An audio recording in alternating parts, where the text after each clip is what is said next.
on the last episode of Esther's Purpose. Esther became queen. Her secret about being a Jew had led to some trouble. Her husband, King Xerxes, was tricked by the evil Haman to write a law declaring all Jews be killed. The king didn't know this meant Esther too. Haman did all this because Mordecai, Esther's adopted father, wouldn't bow down to him. How will Esther and Mordecai save themselves and their people? Let's find out. Mordecai sent a message to Esther telling her she was the Jews' only hope.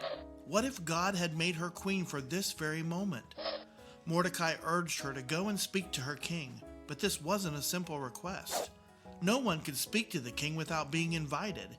If you spoke to the king without permission, you would be put in jail and eventually killed. There was one exception, though. If the king held out his golden scepter when he saw you, it meant he was giving you special permission to speak with him. Esther knew she had to try. It was worth the risk. She went into the courtyard. He looked out and saw her. He remembered how kind she was and smiled at her beauty. He told his men to bring her in. Esther was scared.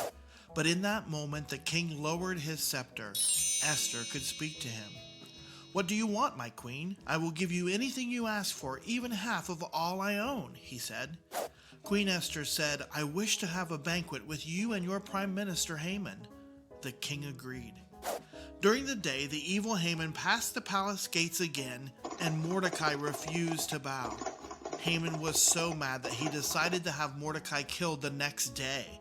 He had his men build a wood structure to hang Mordecai on, but he needed to tell the king before the dinner so that he had permission. Also that day, King Xerxes asked to read the chronicles of his reign.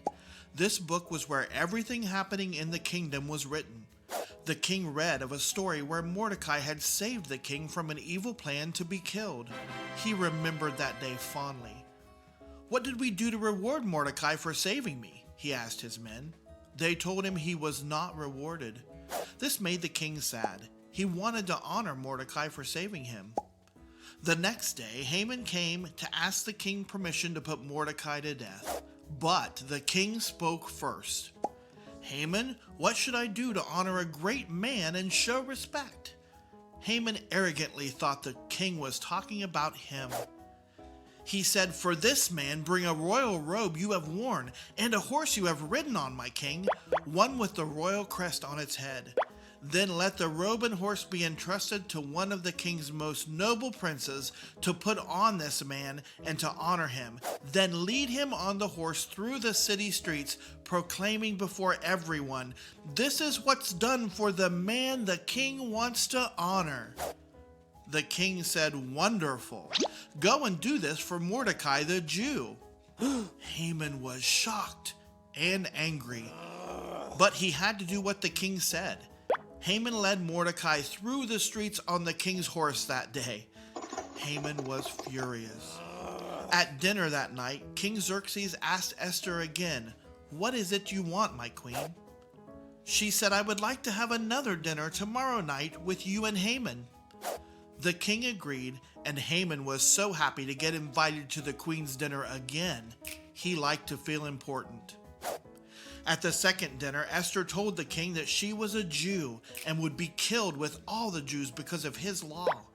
She told him that Haman hated Mordecai and had tricked the king into this law because of him. The king was enraged. One of the servants told him that Haman had built a structure to have Mordecai killed on the very next day. The king was so angry that he ordered that Haman be killed on that structure, and he got rid of the law that said the Jews would be killed. Esther saved herself and the Jewish people. Esther found great purpose in that day, but the truth is, God used every day of Esther's life for his purpose. God wants to use you every day too. Here are 3 takeaway tips for letting God use you every day. Take 1. Thank God constantly. Take 2. Spend time worshiping daily. Take 3. Look for God's purpose in everything you do. Remember, treat others the way you want to be treated. See you next week.